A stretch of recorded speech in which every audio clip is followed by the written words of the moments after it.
nous honore. Messieurs, dames, bonjour et bienvenue dans votre magazine CML chez vous. C'est avec un très grand plaisir que je vous retrouve justement dans le cadre de cette émission où nous allons réfléchir sur différentes questions d'actualité, notamment le procès Bukanga Lonzo qui a commencé son instruction hier.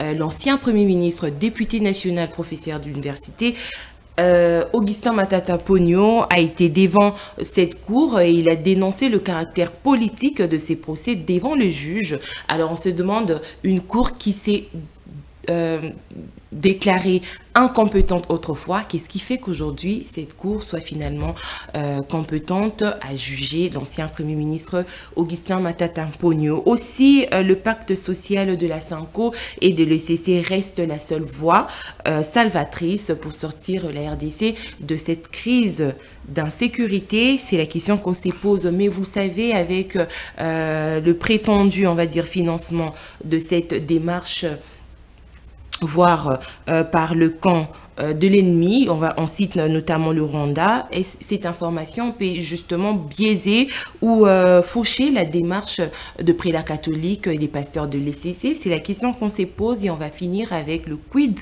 du retour de l'ancien président Joseph Kabila dans la partie orientale. Pour répondre à toutes ces questions, messieurs, dames, c'est avec un réel plaisir que nous recevons pour vous un cadre du LGD de Matata Ponyo, Joseph Edeba. Il est avec nous sur ces plateaux. Monsieur Joseph, bonjour et bienvenue à vous. Bonjour Madame Tania, bonjour à tous les téléspectateurs de votre très grande émission suivie au niveau national et au niveau international. J'ai le grand plaisir de me retrouver moi aussi, comme vous, au devant de ces beaux caméras pour, n'est-ce pas, essayer d'expliquer à la population, parce que cette population mérite des éclaircissements sur la gouvernance du pays, mais aussi spécialement en ce qui concerne les dossiers politico-judiciaires des Bukanga Lonzo.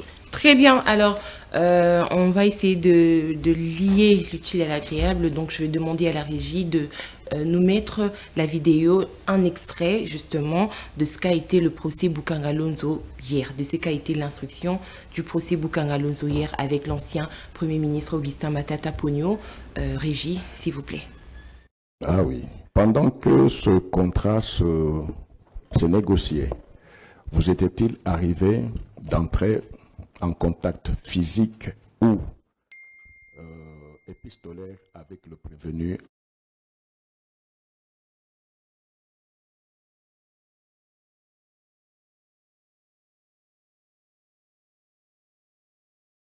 Oui. Pendant que ce contrat se négociait, vous était-il arrivé d'entrer en contact physique ou épistolaire avec le prévenu Globler? C'est, honorable président, je suis très gêné d'être devant vous sur ces dossiers. Parce que, sincèrement, j'ai l'impression que on en veut à une personne. C'est quand même dommage. Nous sommes à la plus haute cour de ce pays. Oui, je suis très désolé de vous le dire parce que vous me posez cette question-là comme si le Premier ministre d'un pays s'occupe de la gestion. Non. Les personnes qui ont signé les contrats avec African Commodities ne sont pas ici. Le ministre de l'Agriculture n'est pas là. Le ministre des Finances n'est pas là. Le ministre de l'Industrie n'est pas là. Le ministre du Portefeuille. En ce moment-là, il y avait un ministre délégué auprès du Premier ministre. Mais le ministre délégué, monsieur l'honorable président, si vous le citez, vous voulez encore une fois démontrer les juges partis, le ministre des Finances délégué. Mais il était dans ces dossiers, accusé. Aujourd'hui, parce qu'il est membre de l'Union sacrée, il n'est plus là. Pourquoi est-ce que vous le citez? Voilà des personnes qui pouvaient répondre à ce type de questions. Le Premier ministre, honorable président. Écoutez, on vous a dit ici que l'instruction commence. Honorable président. C'est par l'instruction. Non, écoutez, quand la Cour parle, vous écoutez quand même. Quand la Cour parle, vous écoutez.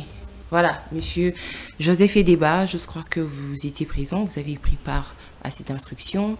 tout d'abord votre lecture de fait. Comment jugez-vous le fait que Matata s'y retrouve aujourd'hui finalement face au juge pour répondre de griefs qui lui sont reprochés, qui lui est reproché?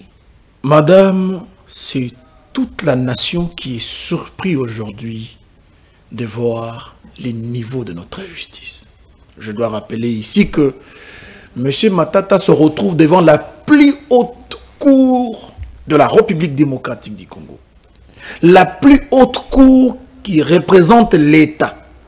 La plus haute cour qui doit, en principe, protéger les lois du pays. Mais la grande surprise, c'est que nous avons une cour politisée, une cour truffée de politiques. Cependant, c'est la raison pour laquelle nous sommes en train d'observer la politisation de ces dossiers, ces fameux dossiers des parcs agro-industriels de Bokanga-Lonzo. Il faut rappeler ici à tous les obscurantistes qui veulent la tête de Matata. Parce qu'il faut rappeler aussi que Matata aujourd'hui est considéré comme l'agneau pascal des membres de l'Union sacrée.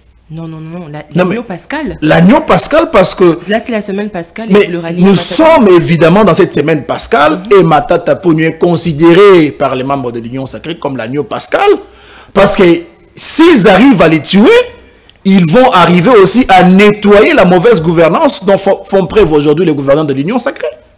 Il est considéré comme agneau pascal, comme quoi, si aujourd'hui on arrivait à condamner par tous les mécanismes nécessaires Matata Ponyo, les pays arriveraient à restaurer la paix à l'est du pays. Donc aujourd'hui, on doit comprendre que le problème qui bloque le développement de la RDC, c'est Matata. Alors que, madame, il y a beaucoup de dossiers de détournement dans ce pays qui n'ont jamais été écoutés, dont les auteurs n'ont jamais été inquiétés. Il y a beaucoup de dossiers de vols, il y a beaucoup de dossiers graciés par le chef de l'État, notamment le dossier de Willy Bakonga, M. Willy Bakonga qui autrefois a été arrêté et mis en prison pour avoir détourné le fonds de la gratuité de l'enseignement.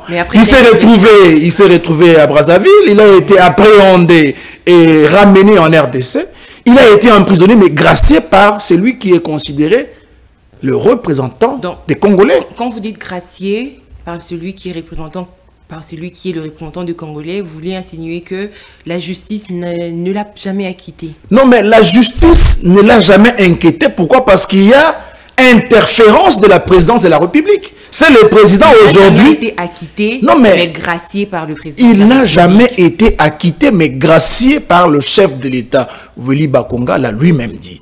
Mais vous imaginez que nous soyons dans ce pays-là où la justice est téléguidée par la politique. Quelle suite favorable accorder à un dossier politisé comme celui du parc agro-industriel de Bokanga-Lonzo? Un dossier qui déjà a un arrêt rendu par cette même cour. Qu'est-ce qui explique les revirements de la même cour qui doit se dédire et répandre cette affaire afin de commencer, même en violation de toutes les exceptions présentées, en violation des irrégularités présentées et les irrégularités relatives à l'incompétence, cette cour même commence l'instruction. L'instruction qui ne respecte pas la forme. Parce qu'il faut dire qu'il y a des manières d'instruire un dossier en justice. Il faut regarder la forme avant d'attaquer les fonds. Mais la forme, elle est biaisée. Si vous prenez comment est-ce que la justice de notre pays, téléguidée par les politiques de l'Union sacrée, a débité ce dossier, c'est de l'irrégularité en irrégularité. C'est de la violation de la Constitution à la violation de la Constitution. Jusqu'à ce que nous arrivions à ce niveau où la Cour elle-même viole aux yeux de tous la Constitution. Parce qu'il y a un arrêt rendu par la même Cour constitutionnelle, inscrit au journal officiel. Et les arrêts de la Cour constitutionnelle sont rendus au nom du chef de l'État. Madame, quel sabotage! Nous avons plus un État parce que l'État, dans son rôle providentiel, doit agir de manière à ce qu'il y ait équilibre dans la société. Mais la Cour de comme l'État, elle a trouvé que Matata était justiciable justement devant cette cour? Il est dit, madame, il faut que nous puissions le préciser en son article 168 la Constitution, que les arrêts de la cour sont obligatoires et opposables à tous, même à la propre cour qui dit cette loi. Vous comprenez? Cette même cour qui dit cet arrêt-là ne peut plus revenir sur une même affaire tranchée. Et puis, madame, il faut que les Congolais comprennent que c'est un dossier politico-judiciaire. Il n'y a pas de peine, il n'y a pas de loi, il n'y a pas de jugement. Mais un dossier politico, comment? Parce que la justice, elle veut faire lumière sur cette question de détournement de fonds. Mais madame, cette justice est politisée parce que ceux qui étaient là-bas avant ont été virés à cause de ces dossiers Boukangalonzo. Je vous rappelle que M. Kalouba a été viré comme président de cette prestigieuse cour parce qu'il a dit les droits. Il est dit dans la Constitution que la Cour constitutionnelle est la cour pénale du président, le chef de l'État, et du Premier ministre pour les infractions commises pendant l'exercice de leurs fonctions. Mais il faut préciser aussi, en son article 167-168, qu'il est dit que s'il arrivait à condamner ces déprécités, la sanction qui est réservée, c'est la sanction de la déchéance. Mais il est aujourd'hui déplorable de constater que nous sommes en train de vouloir forcer la loi, créer une atmosphère et puis des manœuvres, un environnement spécifique pour juger un ancien Premier ministre. Madame, il n'y a aucune loi qui réfère ou qui, n'est-ce pas, nous pousse à agir de cette façon. Mais cependant, il faut qu'on se rappelle que les circonstances dont M. Matata se trouve actuellement ne favorisent pas à ce que nous puissions débuter une instruction de justice sans lever ses immunités. Il est député national. Il n'a pas ses immunités levées. Donc, la désacralisation de nos lois, la désacralisation de nos cours, c'est sous l'égide de M. Kamouleta, qui est aussi, entre autres, nous le savons, collaborateur direct au chef de l'État. Parce qu'il faut le préciser, que ce pays ne peut qu'avancer si nous avons une justice équitable. D'ailleurs, la Bible le dit, que la justice élève une nation. Tout celui qui a suivi le déroulement du procès par Kago industriel de Boukangalonzo hier, a compris que M. Matata a enseigné les droits aux professionnels qui étaient là. M. Matata a rappelé aux juges, vous venez de le suivre avec moi, madame, que mais pourquoi je suis ici et pourquoi moi je dois répondre à une question qui devait normalement être posée aux responsables des ministères de l'époque. Mais il a cité... Le Premier ministre, on lui a juste demandé si oui ou non il était au courant du projet, que l'argent était sorti. C'était une question, on va dire, fermée, une réponse de oui ou non. Non, madame, c'était une question politique. Par contre, il faut le préciser, que le Premier ministre n'est pas le gestionnaire direct des projets des ministères. On devait avoir hier dans la salle les ministres de l'agriculture, les ministres de l'industrie, on devait avoir les ministres de l'environnement, tout ce que vous voulez, les ministres délégués de finances. D'ailleurs, les présidents de la Cour a demandé, mais attendez, il y avait les juges, il y avait les présidents, non, le ministre délégué des finances. Mais oui, mais pourquoi il ne se retrouve pas dans le procès? Pourquoi il n'est pas appelé? Dans la liste des accusés, il y figurait. Voilà maintenant, là où nous vous disons que c'est un procès politique. Pourquoi? Les ministres délégués des Finances qui étaient impliqués dans ce dossier, qui a été appelé plusieurs fois devant cette même cour, s'est vu être dédouané parce qu'il a adhéré à l'Union sacrée. Son nom a disparu. Son nom a disparu du dossier. Il n'est plus jamais appelé devant la cour alors qu'il n'a jamais présenté ses moyens de défense. La grande question est de savoir, est-ce que le Premier ministre est celui qui exécute les projets du gouvernement? Non. Voilà pourquoi les gens ont tendance à imaginer que Matata a volé de l'argent. Matata n'était pas au moment de la négociation du contrat avec African Commodities représenté par M. Christo Grobler. Il était indigné hier de dire, mais je ne comprends pas. Ça me fait mal de constater que l'on confonde la responsabilité et le rôle d'un Premier ministre. Ce n'est pas le Premier ministre qui signe le contrat, madame. Et M. Matata n'était pas là au moment de la signature de ces contrats avec African Commodities. Alors, pourquoi pensez-vous, ou qu'est-ce qui vous emmène à dire qu'il s'agit de l'acharnement envers Matata Ponyo? Parce que ces régimes veulent quoi de Matata Ponyo? Voilà, ces régimes, les régimes de l'Union sacrée, voudraient forcer la main de M. Matata à travailler avec l'Union sacrée. Matata a refusé. Mais Matata n'est pas le seul professeur, non, on va dire. Le problème, c'est que nous avons eu dans ce pays des stratèges, des dirigeants compétents, des dirigeants rigoureux, mais des dirigeants disciplinés, madame. C'est ce qui a donné des résultats de gouvernance à l'époque. Voilà pourquoi Tshisekedi, cherchant à tout prix travailler avec Matata, quand il n'obtient pas sa validation d'intégrer la famille présidentielle, la famille au pouvoir, on intente maintenant un dossier, on fomente un dossier, on monte un dossier contre lui. Mais il faut dire que c'est un dossier qui n'a même pas des éléments. Aujourd'hui, personne, jusqu'à ce jour, ne vous a brandi une seule preuve qui atteste que M. Matata aurait détourné un seul dollar du trésor public. Il faut rappeler dans cette parenthèse que M. Matata est le seul politique congolais qui a écrit à M. Jules Alinguete de l'IGF de retourner par rapport aux rumeurs qui circulaient de détournement, de retourner pendant qu'il était dirigeant de la primature, pendant qu'il était Premier ministre, pendant qu'il était ministre des Finances, jusqu'à ce que quand il a débuté à travailler comme directeur général de BSECO, c'était en 2003, madame. Je ne sais pas quel âge vous aviez à l'époque, mais M. Matata a demandé que l'IGF puisse rentrer jusqu'en 2003 pour examiner de près les chiffres et voir s'il y a des indices de culpabilité en fonction du détournement dont l'on crie. Alors, la justice fera ce travail. Écoutez, Jules Alinguete a fait ce travail. Il a envoyé des inspecteurs partout. Mais qu'est-ce qu'ils ont retrouvé? Zéro. Ils ont retrouvé Tchijengu, comme on dit, en Chiluba. Madame, il faut retenir que nous avons eu des dignes fils de ce pays. Mais voilà maintenant que quand ils ont fait les enquêtes, après tout, il était incapable de partager ses rapports des enquêtes avec celui qui a même demandé les services. Le problème, c'est que M. Gilles Alinguete n'a rien trouvé et il a refusé de partager le résultat des enquêtes avec les demandeurs de cette enquête.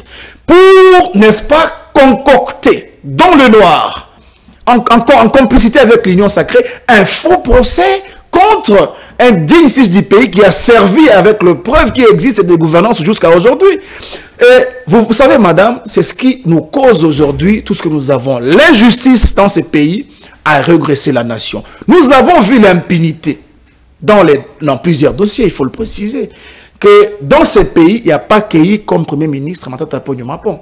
Après Matata, nous pouvons compter Sami Badibanga, monsieur le Premier ministre Ilunga Kamba, Bruno Tshibala, Samalou Konde 1, Samalou Konde 2, aujourd'hui avec Souminois. Madame, vous pensez que tous ces premiers ministres sont clean? Il n'y a pas eu de détournement de fonds.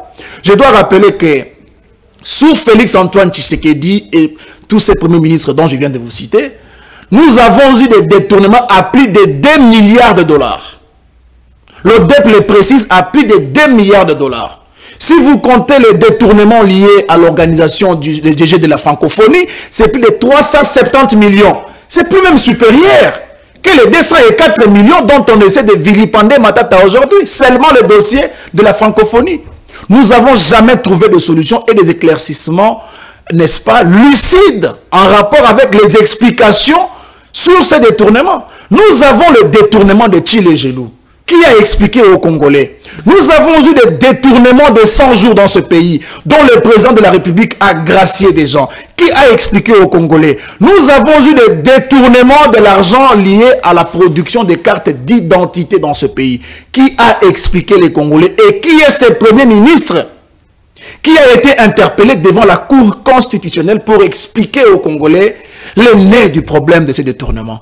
Aucun. Et donc, c'est justement pour vous dire que le fait que M. Matata soit compétent, le fait que M. Matata soit à la hauteur de la bonne gouvernance, le fait que M. Matata ait travaillé avec Joseph Kabila et produit des bons résultats, lui coûte un procès, un faux d'ailleurs, qui tente de l'incriminer. S'il est clean, la justice le dira, la justice la quittera.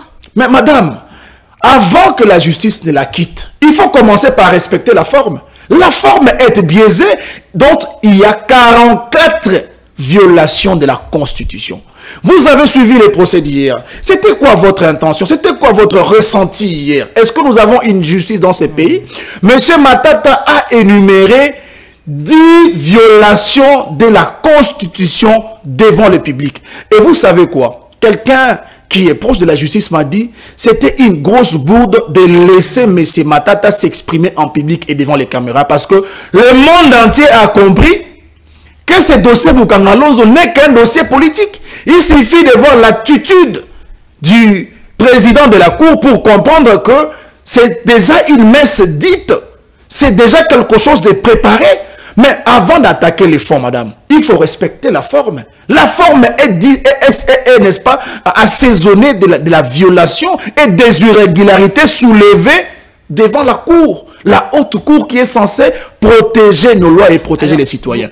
Mais malheureusement, cette même Cour s'est donné quand même le privilège d'instruire les dossiers. Ça veut dire connaître les fonds en violation avec tous les principes de droit. Donc dans ce pays, on a appelé la justice est par terre, ajoutée à la déliquescence qui fait disparaître notre État. Il faut dire que plus rien ne fonctionne dans ce pays, dans aucun secteur, quelque chose s'est produit pour l'avantage des Congolais. La justice élève un pays, vous l'avez dit.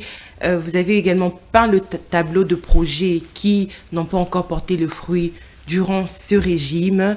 Vous décriez justement l'acharnement à l'égard de l'ancien Premier ministre Matata Ponyo, député national aujourd'hui. Alors finalement, de cette justice, il ne faudrait plus rien attendre ni rien espérer. Non, mais nous attendons à plus rien, madame. Comment vous pouvez imaginer ce revirement judiciaire? Comment vous pouvez expliquer aux Congolais que la même Cour qui a décidé... Même quand le ministre de la Justice dit qu'il a comme cheval de bataille redressé cette justice, poser les bons diagnostics pour guérir la justice, vous n'y croyez toujours pas? Mais nous allons croire, madame. Il y a eu revirement du procès Matata Ponyo. Mais il vaut mieux prêcher par l'exemple, madame. Le revirement de ce dossier, la reprise éhontée de ces procès Bokanga Lonzo est la preuve de la disparition de cet État. Comment vous pouvez croire en des mots alors que les actes diffèrent? Comment vous pouvez croire aux allégations alors que la pratique démontre autre chose? Nous avons dans ces pays une haute cour, la cour des cours, qui est la cour constitutionnelle. Mais quand cette haute cour, la cour des cours, viole la constitution, quel est votre sentiment en tant que Congolais? Êtes-vous protégé? Pouvez-vous espérer à une issue favorable quand la haute cour, la plus haute cour, s'est dédiée sur un arrêt qu'il a rendu lui-même? Je rappelle que la Constitution dispose en son article 168 que les arrêts de la Cour ne sont susceptibles d'aucun remaniement, d'aucune révision et sont opposables à tout citoyen, même au chef de l'État, même au président de la Cour qui prononce cet arrêt. C'est-à-dire qu'à ce jour, M. Matata a bénéficié depuis 2021 d'un arrêt rendu par la Cour constitutionnelle inscrit dans le journal officiel. On ne pouvait plus jamais, sous la gouvernance de l'Union sacrée, si on prétendait améliorer la justice, reprendre ces dossiers, ces fameux dossiers Bokanga Lonzo. Parce que c'est une honte. Si Matata rejoignait l'Union sacrée, on ne parlerait plus du procès Bokanga Lonzo, vous estimez? Exactement. On aurait déjà éteint depuis belle lurette. Madame, il faut comprendre aujourd'hui que la haine qu'on développe contre Matata Ponyo, c'est parce qu'il a travaillé et délivré de meilleurs résultats sous Joseph Kabila. Et parce que Matata Ponyo refuse... C'est sous Joseph Kabila. Exactement. Le régime a changé. Non, mais parce que Matata... Il y a eu d'autres premiers ministres également. Non, mais il faut voir le résultat. À hauteur de ce qu'a fait Matata Ponyo. Non. Madame, je dois rappeler que l'erreur de Matata, la faute de Matata, c'est d'avoir travaillé avec Joseph Kabila et produit des meilleurs résultats de gouvernance. Des résultats inégalés jusqu'à aujourd'hui. les progrès que le pays a réalisés sous la gouvernance de Matata Ponyo comme Premier ministre et sous l'égide du président Joseph Kabila, c'est aujourd'hui sa faute qui lui amène devant ce dossier.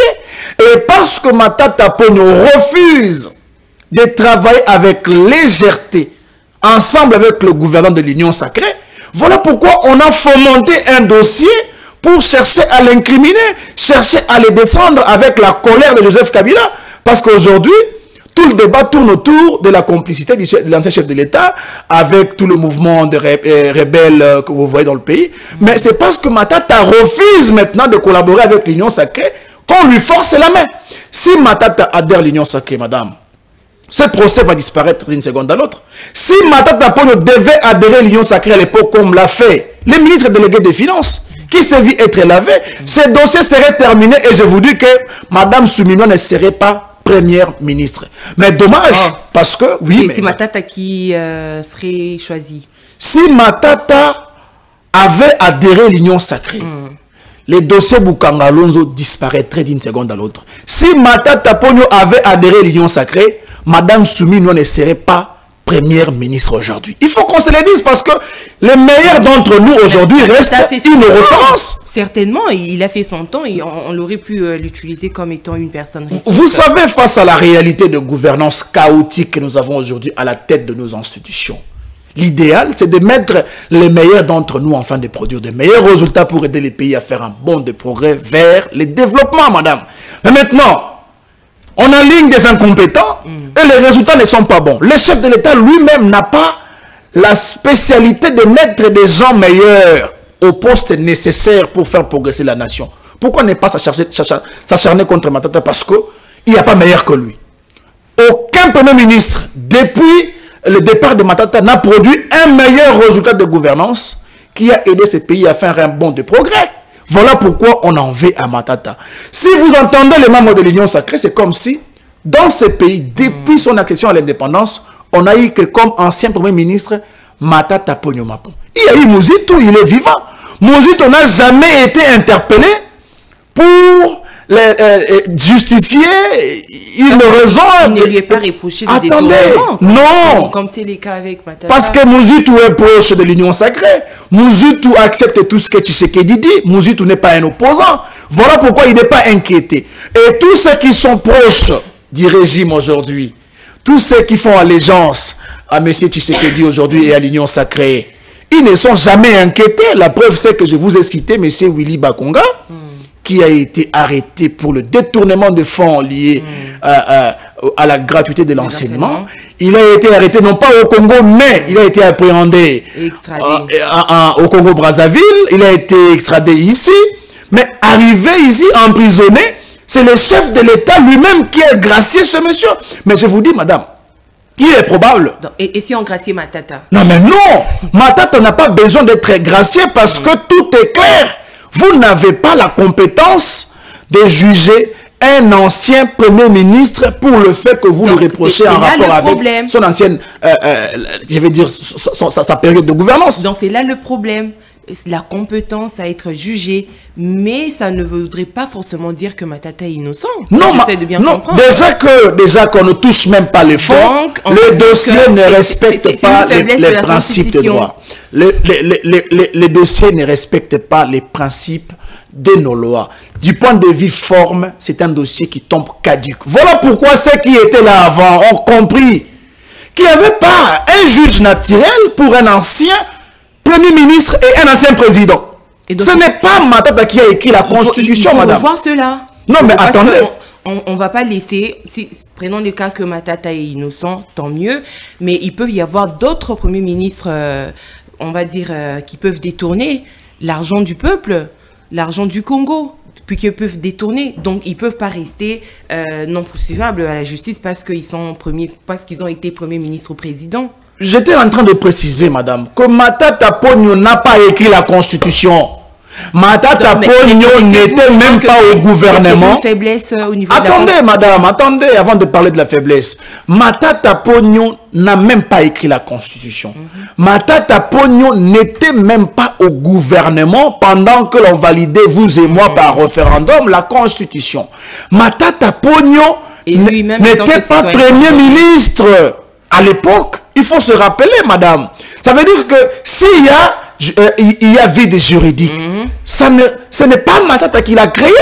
Alors, s'il faut s'en servir, cet exemple, pour prochainement juger si jamais il y aurait un cas de détournement flagrant, parce que il faut remarquer et il faut noter que le Premier ministre n'est pas le comptable des opérations directes menées par le ministre.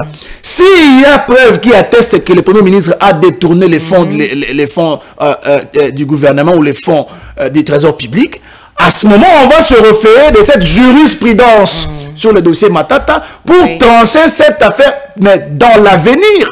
Donc, on ne peut pas rétroagir instamment parce qu'on se servirait de ces cas comme jurisprudence. On peut que rétroagir prochainement si jamais il y avait un dossier similaire. Mais on ne comprend pas comment cette haute cour est descendue trop bas. Tout celui qui a vu à visualiser ou à regarder au travers les réseaux sociaux ou la télévision, les procès de Bukangalonzo hier, a maintenant compris ce que nous avons toujours dénoncé comme acharnement politique. Comment vous voulez poser la question à un Premier ministre s'il était là et assistait quand le contrat se faisait signer entre African Commodities et les ministres? Mais cette question devait être posée au ministre responsable des signataires de ces contrats de collaboration et d'exécution de projet. Mais il n'était pas là dans la cour. Comment vous voulez que le Premier ministre réponde à la place du ministre délégué des Finances? Comment vous voulez que le Premier ministre réponde à la place du ministre de l'Agriculture? Donc, justement, ici, il faut que l'on éclaircisse la population que M. Matata, sa tête est visée. On a déjà déclaré sa mort. On a d'ailleurs tenté autrefois de l'empoisonner dans la même cour. Et cette fois-là, on veut le décapiter. Il y a déjà une messe qui est dite. On le sait. Mais les Congolais ne se laisseront plus jamais être manipulés. Parce que vous savez, madame, il y a des gens qui bénéficient jusqu'à ce jour de la gestion orthodoxe de M. Matata Ponyo Mapon comme ancien Premier ministre. Et ils ne vont pas se laisser faire. Très bien. Monsieur Joseph Edeba, cadre au sein du SGD. Alors aujourd'hui, quand on voit tout ce qui se passe dans des dossiers judiciaires, on va dire, dans ce pays, les grâces présidentielles, vous venez là d'évoquer l'ancien ministre Willy Bakonga. Est-ce que vous avez comme impression que finalement la justice congolaise, pour ne pas dire qu'elle ne guérira pas, je ne veux pas être pessimiste, mais on va dire que le problème est très profond.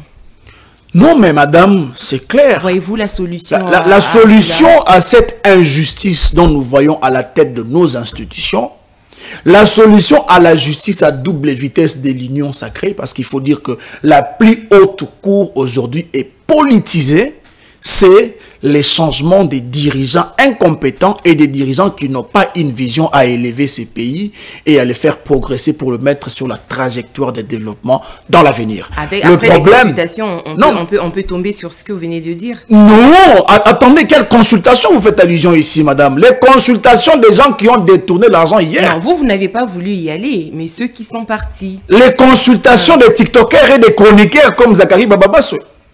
Les consultations de ceux que vous avez vus participer comme le monsieur qui a tenté de débaucher, je veux dire, qui a tenté de représenter les FCC. Madame, on s'amuse avec cette nation, vous savez. Parce que, de l'autre côté... Il y a eu des détourneurs qui se sont fait consulter et des détourneurs se retrouvent... Non mais attendez, vous avez vu M. Willy Bakonga être consulté. M. Willy Bakonga est auteur de plus de 17 millions de dollars de détournement sur le projet de la gratuité de l'enseignement. Il a été arrêté sous vos yeux dans ce pays. Mais il a été gracié. Quel exemple vous donnez dans le monde? Quand vous appelez les détourneurs et les consultez, ils n'ont jamais été jugés, ils ont été graciés. Vous les consultez en vue de former, madame. Il peut se retrouver, voilà. En vue de former un gouvernement, soit-il, de large union nationale. C'est impossible. Ce genre de personnes, vous n'allez pas être surpris qu'il soit nommé, encore une fois, ministre dans ces pays. Lui qui était, à l'époque, les kabylistes pur et dur, qui a même dit devant vos caméras, madame, que si Kabila quitte le pouvoir, si Kabila quitte la politique, moi j'arrête la politique. Mais cette même personne aujourd'hui est devenue plus tshisekédiste Quel est Tshisekedi de l'ancienne époque? Et donc, en effet, vous n'allez pas être surpris qu'on lui nomme encore ministre dans le gouvernement qui va arriver. Pourquoi? Parce que les chefs de l'État n'a pas une vision élargie de mettre à la place des dirigeants de qualité. Comment le chef de l'État va le nommer? Certes, il a été gracié, mais son image, on sait que la justice a fait son travail. Il n'a pas été lavé. La justice ne l'a pas lavé. Non, mais je vous dis... Il a été gracié. Mais il a été reçu par le conseiller spécial. Il peut forcément revenir dans ce gouvernement. Il a été gracié. Il a été reçu par le conseiller spécial du chef de l'État en matière de sécurité. Il a été consulté comme chef des regroupements politiques. Ce qui veut dire que demain, probablement, parce que il faut voir la qualité de ceux qui ont été consultés, il sera nommé ministre, c'est sans hésiter. Les TikTokers, mais oui, fait consulter. Les chroniqueurs, madame. On va bien sûr le voir intégrer le gouvernement prochain. Ne soyez pas étonnés qu'on nomme Gilles Mouniéré ministre dans le gouvernement qui va arriver. Ne soyez pas étonnés qu'on nomme Fils Moukoko ministre dans le gouvernement qui va arriver, parce qu'on a consulté même les chroniqueurs, les TikTokers. Et vous savez, le comble, c'est que c'est lui qui a été nommé comme porte-parole de cette consultation. C'est un chroniqueur, vous le connaissez très bien, et qui a fait une aventure, une comédie, qui a même désacralisé. Écoutez, madame, dans ce pays, on s'est vraiment amusé de ce peuple, et ça doit finir. Mais il faut aussi préciser une chose. Ce n'est pas les consultations de l'Union sacrée pour l'Union sacrée afin de composer un nouveau gouvernement de l'Union sacrée qui sera la réponse à la crise de gouvernance que nous avons dans ce pays. Ce n'est pas les consultations organisées par M. Tshisekedi pour les membres de l'Union sacrée et par l'Union sacrée pour composer un gouvernement d'Union sacrée qui sera la réponse à la crise sécuritaire que nous avons aujourd'hui à l'est du pays. Je vous ai dit ici, la disparition de notre pays, selon la convention de Montevideo sur le droit et les devoirs des États 1933, qu'un État disparaît par déliquescence quand il ne sait plus répondre aux desiderata de sa population. Un État disparaît par déliquescence quand il ne sait plus protéger l'ensemble de son territoire, ses périmètres carrés. Mais actuellement, il faut le dire, que nous avons des gouvernants incompétents à répondre aux desiderata des Congolais. Les desiderata des Congolais, c'est quoi? C'est les routes, c'est l'eau, c'est l'électricité, c'est l'amélioration des conditions de vie, c'est l'inflation, c'est le paiement des salaires à temps. Toutes ces choses aujourd'hui ne trouvent pas réponse auprès de nos gouvernants. Mais aussi nos gouvernants ne sont pas capables de protéger les citoyens congolais. La preuve, c'est que nous avons une crise sécuritaire à l'est du pays qui engloutit plus de 10 000 Congolais, plus de 15 000 Congolais, madame. Il faut dire que ça, c'est le résultat d'un État qui disparaît. Des dirigeants qui sont incapables, incompétents foncièrement, à protéger la nation et à l'aider à faire un bond de progrès. Je vous dis que ce pays, tant que nous allons continuer avec cette manière de gouverner, nous ne réaliserons aucun progrès dans aucun secteur, il faut le préciser. Et Félix Antoine Tshisekedi est aujourd'hui la représentation de l'erreur diplomatique faite par le président Joseph Kabila, parce que sa présence à la tête de notre nation n'a pas aidé ce pays à n'est-ce pas, redorer son image. Sa présence à la tête de nos institutions a affaibli la représentation de la République démocratique du Congo sur l'échiquier international.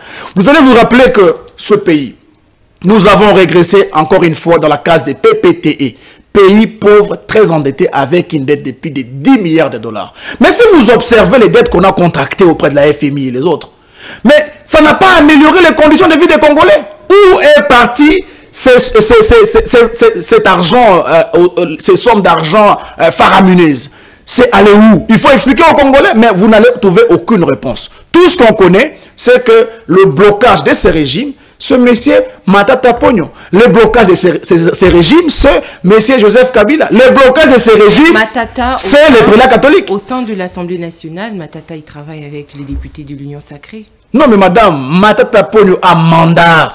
Matata Ponyo est un chef de son regroupement politique, les LGD et alliés, dont moi je suis le président fédéral et haut cadre, voire communicant. Madame, il faut que vous puissiez ne pas oublier que nous avons la responsabilité de représenter notre peuple afin de produire des résultats efficaces. Madame, ce pays n'a pas été ce qu'il est aujourd'hui. Kinshasa n'a pas été ce qu'il est aujourd'hui 10 ans passés. Qu'est-ce qui s'est passé? C'est que nous avons promis à la tête de nos institutions l'incompétence. Nous avons promis l'étribalisme. Nous avons promis tout ce que vous connaissez, Machiamou Menou. Voilà pourquoi le pays a régressé. Et nulle part dans le monde, aucun pays n'a développé à cause des fibres ethnico-tribales. Il faut que l'on précise ces choses pour que les Congolais comprennent. Et donc, en effet, les malheurs de la RDC s'appellent le régime Tshisekedi qui est chapeauté par lui-même, Félix Antoine Tshisekedi. Très bien. Monsieur Joseph Edeba, vous l'avez vous-même dit, vous êtes cadre au sein du LGD, du professeur Matata Ponyo Mapon. C'est avec vous que nous sommes en train de changer. On va ouvrir le chapitre du pacte social de la SANCO et de l'ECC. Selon vous, vous pensez que c'est la seule voie salvatrice aujourd'hui, cette démarche? Madame, c'est très important ce que je vais vous dire. La SANCO, l'ECC, l'Église nous propose un plan de sortie des crises qui nous économise les temps, qui nous évite les tueries à l'est du pays, mais qui nous évite aussi les dépenses faramineuses. Qui laisse un champ aussi à des concessions. Alors, entre parties prenantes. Les gouvernements en place qui ont échoué à protéger les Congolais, qui ont échoué à répondre aux désidérata des Congolais, nous proposent quoi? Nous proposent des consultations à l'union sacrée. Entre les deux, vous avez un choix. Vous pensez que les consultations vont finir avec la guerre à l'Est? Choisissez la consultation. Mais c'est clair aujourd'hui. Ça veut dire que l'union sacrée est incapable de proposer une sortie de crise avec un agenda chronométré et réaliste. Qui peut croire, qui peut faire confiance à une initiative de Félix Antoine Tshisekedi dans ce pays pour restaurer la paix du pays? Qui est ce Congolais qui peut encore une fois faire foi à la démarche de Félix Antoine Tshisekedi pour restaurer la paix du pays? Si lui-même n'a pas ses enfants ici, si les dirigeants de l'Union sacrée n'ont pas leurs enfants ici, vous voulez croire à quel processus? Voilà, entre les deux, vous devez choisir. Choisissez soit la SANCO, qui vous propose en toute clarté et lucidité un programme afin d'aboutir à une issue des crises, et toute cette incantation de l'Union sacrée avec les consultations aux TikTokers, les consultations aux chroniqueurs, les consultations aux Janolom Pépé. En toute clarté, comme vous venez de le dire, et s'il faut évoquer justement ce prétendu financement de cette démarche par le Rwanda, Madame, selon les récentes sorties médiatiques. Vous savez, dans ce pays, c'est écœurant de constater que les gens refusent de comprendre des choses. Comment ça? Les prélats catholiques ont reçu la demande du président de la République. Qui les a suppliés? Non, c'est parce que le président a dit. Non, attendez, je vous explique. Informé, oui. Le président de la République a supplié les prélats catholiques de faire une prière pour finir avec l'histoire de l'insécurité à l'est du pays. Vous allez vous souvenir. Oui. Le président de la République en Belgique devant M. Lusakweno a demandé et a expliqué que mais comment vais-je m'y prendre? Prêtre, dites-moi. C'est par là que le prélat catholique, en association avec l'Église, qui représente ces deux institutions religieuses qui représentent plus de 75 millions de Congolais, ont pris l'initiative d'aller voir le chef de l'État et lui dire, voilà, nous avons réfléchi profondément sur une issue des crises. Et nous avons une proposition à vous faire. Voilà ça, voilà ça, voilà ça. Voilà ce que nous devons faire. Nous allons rencontrer les opposants politiques parce qu'il faut asseoir un climat de vivre ensemble afin de, n'est-ce pas, trouver des solutions de la sortie des crises. Il faut voir tous les opposants, que ce soit au niveau national et au niveau international, parce qu'il y a des 16 opposants qui sont en exil à cause de la mauvaise gouvernance des dirigeants politiques de l'Union sacrée. On va voir la société civile, on va consulter même les églises, parce qu'il faut rappeler aussi que l'ECC en son sein regorge 64 confessions religieuses. Nous n'allons pas nous arrêter là, nous irons voir même les présidents qui ont impact à cette histoire d'insécurité à l'est du pays dans la sous-région. Une démarche qui, n'est-ce pas, ne reste pas qu'interne, mais aussi externe. Voilà ce qui justifie le fait que le prélat catholique, en prévenant le chef de l'État, sont allés rencontrer ces présidents des pays de la sous-région. Mais madame... Sous quel financement? Mais écoutez, ça ne demande pas des milliards de dollars. Les prélats catholiques ne sont pas des commerçants. Si vous connaissez une entreprise appartenant à M. Cholet, dites-le nous. Si vous connaissez une entreprise qui fonctionne avec le fonds de Monseigneur Fulgence Mouteba, démontrez-le aux Congolais.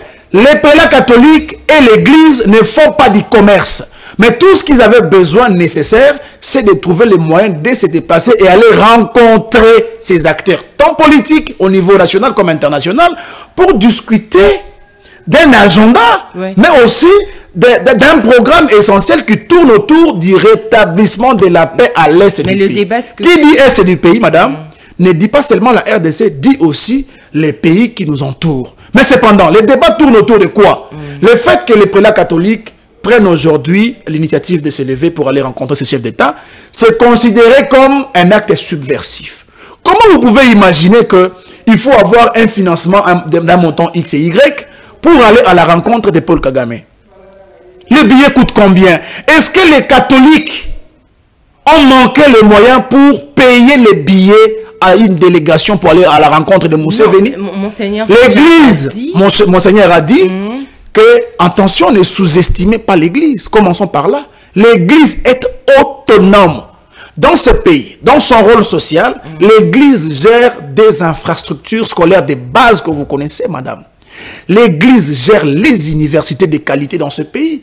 L'Église gère des hôpitaux et beaucoup d'autres associations qui rapporteraient évidemment des moyens nécessaires pouvant permettre au déplacement de cette délégation. Mais ne sous-estimons pas aussi l'ECC. Ça veut dire que l'Église en soi est autonome. Il y a eu de financement. En fait, attendez, madame. Ou l'accompagnement dans cette démarche. Attendez, madame. Nulle part, M. Fulgence Mouteba a dit qu'il avait reçu les financements de ces pays. M. Fulgence Mouteba a dit nous avons reçu le soutien. Qui dit soutien ne dit pas argent, madame.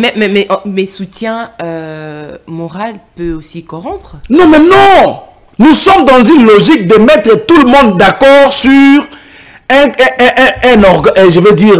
calendrier, un programme à suivre afin de, n'est-ce pas, restaurer la sécurité à l'est du pays. Non pas par les armes, mais par les discussions, par l'échange. Voilà, il fallait les voir tous. Maintenant, vous voulez restaurer la paix à l'est du pays sans ceux qui nous agressent? Voilà le problème. Mais l'abbé Fulgence Mouteba vous a dit, je vais vous choquer. Nous avons été bien accueillis. Il a remercié les pays qui les ont reçus pour l'hospitalité. Dans la coutume diplomatique, madame, quand vous vous déplacez à la rencontre d'un chef d'État, ce n'est pas vous qui pourvoyez au logement. Ce n'est pas vous qui pourvoyez à votre déplacement. Vous êtes pris en charge de l'aéroport jusqu'à votre départ. La démarche, elle sera encore indépendante si on reçoit de l'hospitalité du parti qui nous agresse, du parti de l'ennemi. Exactement. Ça doit nous mettre tous d'accord. On doit tous se mettre d'accord sur un plan à suivre. Si vous ne recevez pas l'adhésion de ces chefs d'État des pays de la sous-région, comment vous pouvez penser à vous seul restaurer la paix à l'est du pays et dans la sous-région? C'est pratiquement impossible. Voilà pourquoi les prélats catholiques, prévenant M. Félix Antoine Tshisekedi, qui savait les plans, ils sont allés à la rencontre de Paul Kagame. Ils sont allés à la rencontre de Museveni Kaguta. Ils sont allés à la rencontre de M. Ruto. Ruto, je vous rappelle, le président du Kenya, a insulté les Congolais autrefois d'être des fainéants qui mettent des pantalons jusqu'au nombril.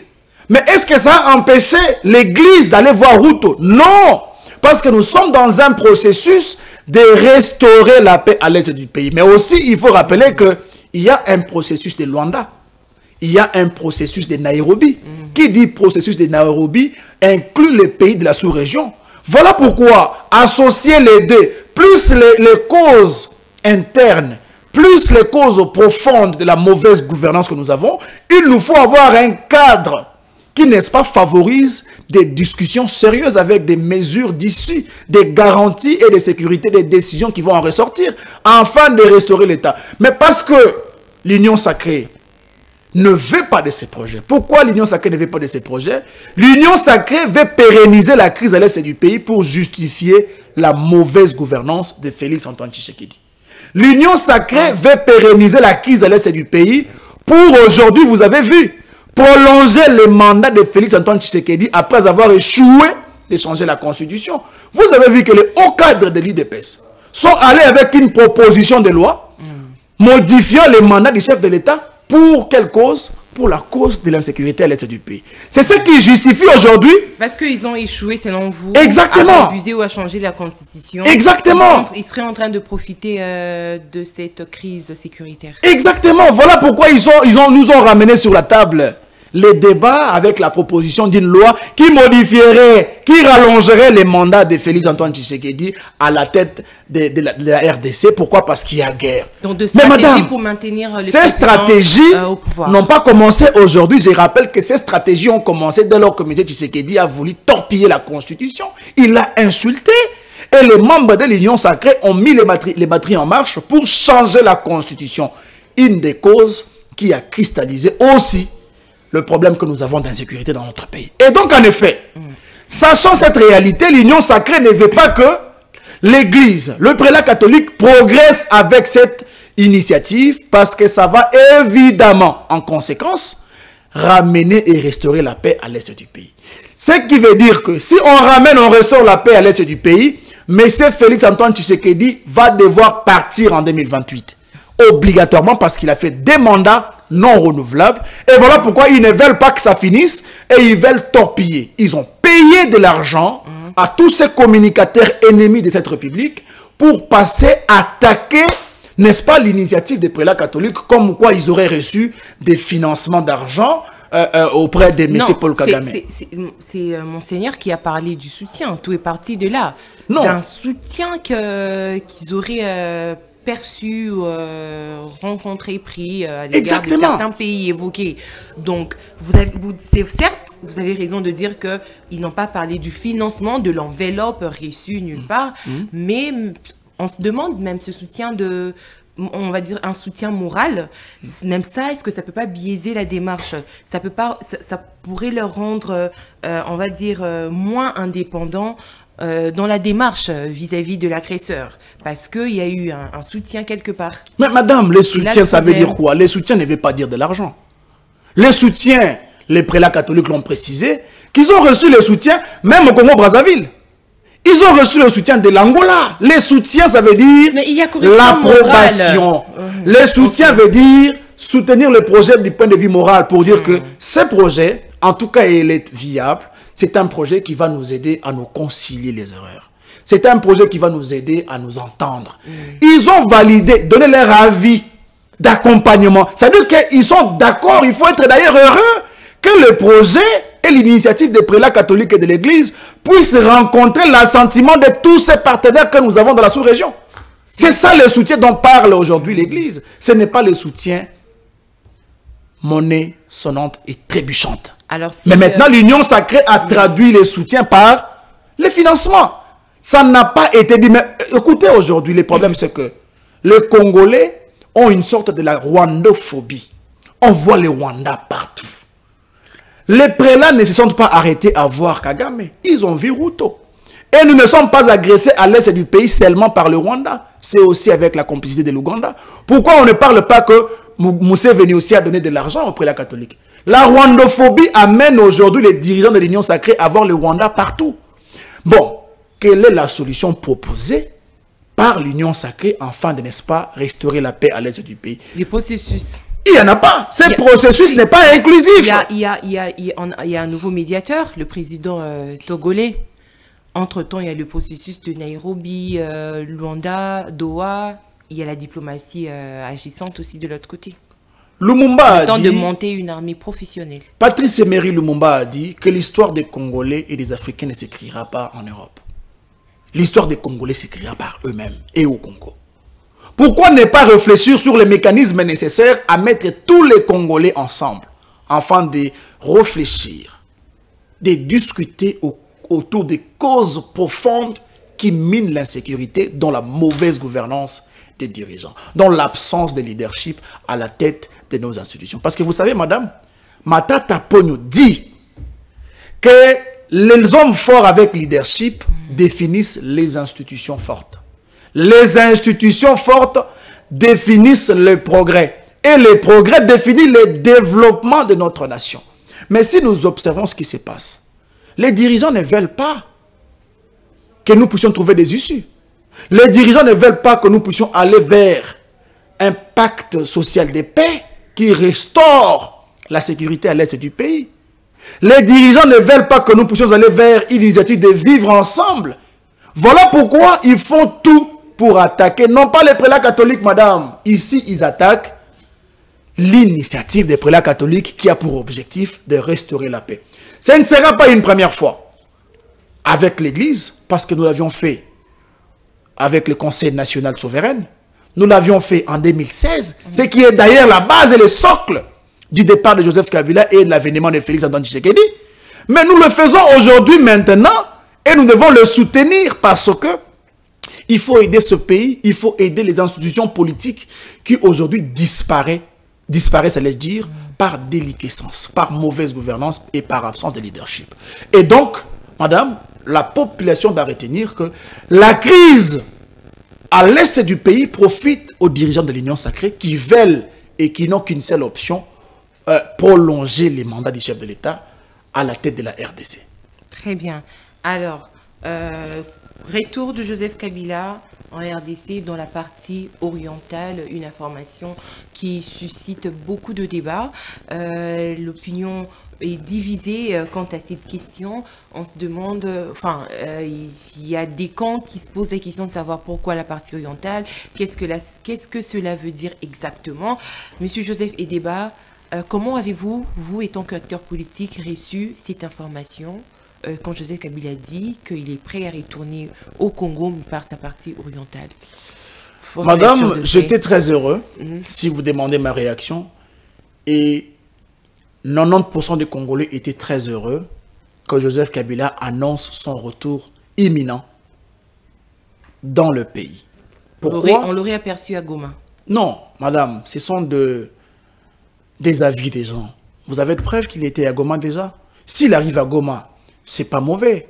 C'est la RDC. Goma n'est pas le Rwanda. Goma n'est pas l'Ouganda. Goma, c'est la RDC. Et personne n'a empêché les gouvernants de l'Union sacrée de sécuriser Goma.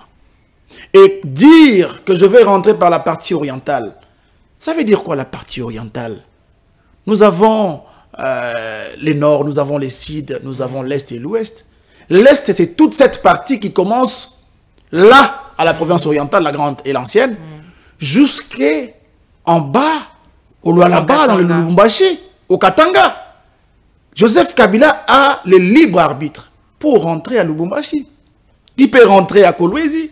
Il peut rentrer partout où il veut parce qu'il est congolais. Il en a les droits. Personne ne peut s'acharner parce que Joseph Kabila dit que je vais rentrer par la partie orientale. Pourquoi ça crée autant d'agitation? Joseph Kabila peut rentrer par Kisangani.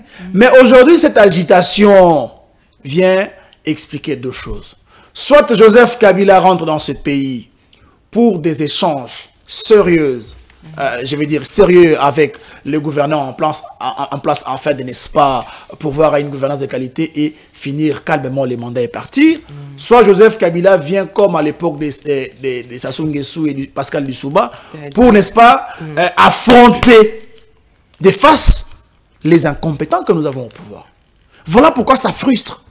Voilà pourquoi on a peur, parce qu'on a tellement accusé gratuitement Joseph Kabila d'être le moteur de l'insécurité à l'est du pays. Madame, je vous ai dit dans cette émission que si Joseph Kabila, stratège de son État, ancien chef d'État et a dirigé ce pays pendant plus de 18 ans, maîtrisant le rouage sécuritaire au niveau national et international, s'il était derrière un mouvement rebelle, je vous dis que ce mouvement rebelle ne fera pas des mois pour faire tomber Kinshasa. Et si Joseph Kabila était derrière les M23, la guerre ou la rébellion ne commencerait pas à l'est du pays où on voit Nanga faire beaucoup des années, beaucoup de mois là-bas. Ça commencerait ici et ça finirait ici et rapidement. Mais cependant, on accuse Joseph Kabila d'être les parrains de AFC M23, selon les propos du président de la République. Joseph Kabila a dit quoi? La prochaine fois qu'il va vous le dire, demandez-lui des preuves. Où sont les preuves qui attestent que Joseph Kabila est derrière ces mouvements rebelles? Il n'y en a pas. Ce ne sont que des propos vides. Mais cependant, si Joseph Kabila est le parrain de l'AFC M23, mais Joseph Kabila aussi est le parrain du pouvoir de l'Union sacrée aujourd'hui. Augustin Kabouya, à l'époque, a dit quoi? Kabila Atali, Poni Idepes. Nous n'avons pas oublié ces choses. Et l'erreur dont Kabila a fait mention qu'il a commise à l'époque, c'est de mettre Félix Antoine Tshisekedi à la tête de cette nation, croyant que ça allait améliorer les conditions de vie des Congolais. Mais la preuve, c'est que au lieu d'améliorer les conditions de vie de la population et faire progresser la nation, nous avons régressé considérablement. La justice est devenue aujourd'hui instrumentalisée puisque les comptes de Kabila. Aujourd'hui, les dettes surplombent aujourd'hui la gouvernance du pays. Aujourd'hui, les trous sont partout. Je vous rappelle que sous Félix Antoine Tshisekedi, les détournements sont plus qu'à la hauteur de 2 milliards de dollars. Et la preuve, c'est que si vous comptabilisez les détournements liés au projet Kinshasa Zéro Trou, commençons par là.